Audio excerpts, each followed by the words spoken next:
Arba'in An-Nawawiyah. Hadis yang ke-19 dalam kitab Arba'in. Nabi sallallahu alaihi wasallam memerintahkan kepada anak muda namanya Abdullah bin Umar. Anak muda ini Abdullah bin Umar seketika itu kurang lebih berumur sekitar 9 atau 10 tahun. Apa kata Nabi kepada Abdullah bin Umar? Ya budak, wahai anak, ihfazillah, pelihara Allah. Artinya laksanakan apa yang diperintahkan oleh Allah. Yahfazka, maka Allah akan memeliharamu. Pelihara Allah, maka Allah akan memeliharamu. Pelihara sholat yang diperintahkan Allah, maka Allah akan memelihara kecukupanmu. Pelihara perintah yang diperintahkan oleh Allah, maka Allah akan menjauhkan mara bahaya darimu. Itu maksudnya, Pak. Maka Allah katakan dalam Al-Quran surah Al-Baqarah ayat 45 ini, wasta'inu bis-sabri was-shalah. Minta pertolongan kepada Allah dengan sarana sabar dan sholat, terutama sholat. Karena di dalam sholat itu, terutama di sujud yang terakhir, adalah keadaan seorang hamba yang paling dekat kepada Tuhannya. Disitulah di sujud yang terakhir. Maka kata Nabi, mintalah apa yang ingin kalian minta. Ketika kita minta tak kunjung datang juga, maka sabar. Karena seluruh permintaan dan doa kita ayahanda ibunda pasti dikabulkan Allah.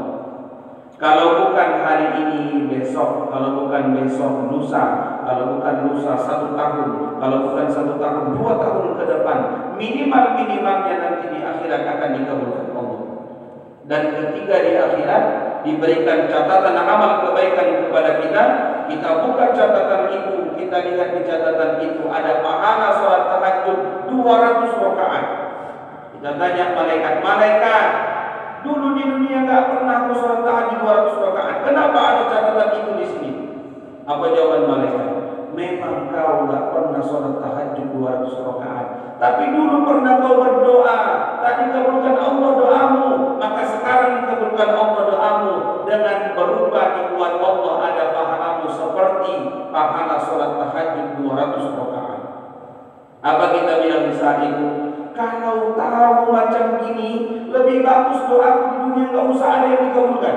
Di sini aja dikabulkan semuanya. Karena lebih butuh kita biaya ataupun bekal di akhirat daripada di dunia ini. Maka ayah dan bunda teruslah berdoa kepada Allah dimanapun, tetap berdoa. Makanya dalam hadis yang lain Nabi mengatakan, berdoa terus berdoa, karena kita tidak tahu doa yang mana yang langsung dikabulkan Allah di dunia dan dikabulkan Allah di akhirat. Tapi kalau kita tahu hakikatnya, lebih baguslah doa kita dikabulkan di akhirat daripada di dunia ini. Seperti yang saya sampaikan tadi. Makanya harus berdoa, minta pertolongan kepada Allah dengan sarana sholat dan sabar. Wa innaha lakabiratun illa 'alal khashi'in.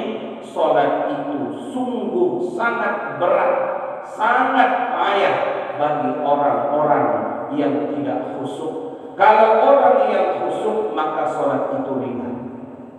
Itu maksudnya illa 'alal khashi'in, kecuali untuk orang-orang yang khusyuk. Kalau orang yang khusyuk salatnya, maka salatnya itu ringan. Kenapa?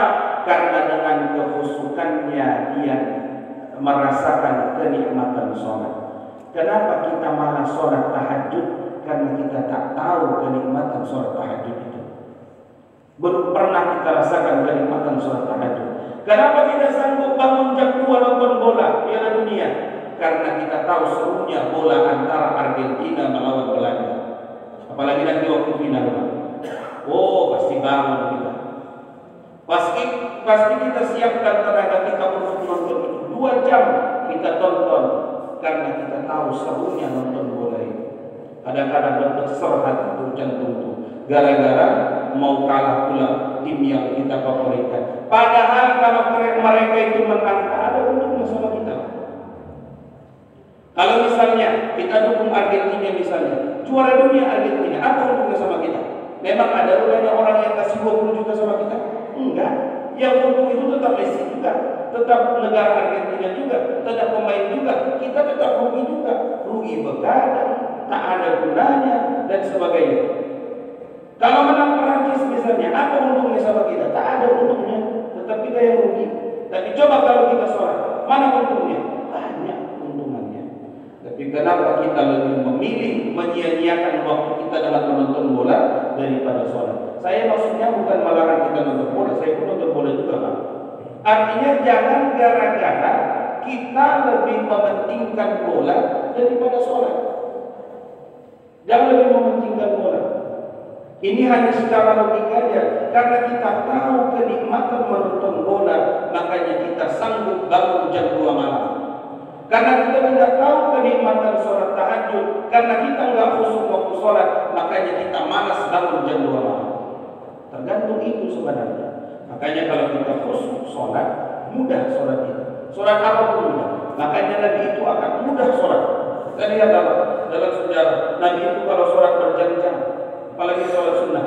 Suatu ketika Nabi sholat, surah Al-Baqarah habis, surah Ali Imran habis, surah An-Nisa habis, surah Al-Maidah habis, sampai 4 surah yang paling panjang 4 ini lah dalam Al-Quran.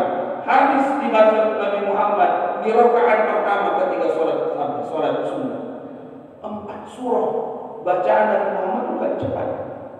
Tartil itu lambat tapi nggak terlalu lambat. Luar biasa. Kenapa Nabi Muhammad sanggup melakukan itu? Karena dia merasakan kenikmatan itu. Para ulama, di antaranya Imam Ghazali lebih seringlah sholat subuhnya pakai wudhu sholat isya. Sholat subuh nggak wudhu lagi dia, Pak.